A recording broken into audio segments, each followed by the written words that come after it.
এদের বাবা ঠাকুরদারা সব চীনে টিনে ভিয়েতনামে থাকে। এরা কেউ ভারতীয় নয়, ভারত প্রেমী নয়।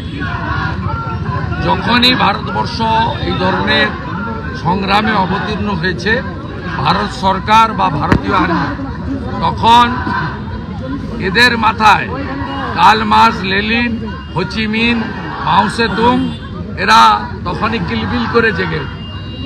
এরা গোমতী থেকে গোদাবরী আলাদা ভারতবর্ষ চায়, ভারতবর্ষের সংবিধান মানে না। এরা স্বামী বিবেকানন্দের মূর্তি চীনে বসাতে দেয় না। এরা নেতাজিকে তোজর কুকুর বলে, এরা রবীন্দ্রনাথ ঠাকুরকে বুর্জুয়া কবি বলে। কোন রাজ্যে বেরোতে পারে না বিজেপি আছে বলে।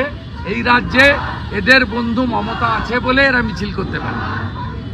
বাংলার মানুষ বিজেপিকে আনুন, এদের বাড়ি থেকে বেরোতে দেব না, বাড়ি থেকে বেরোতে দেব না।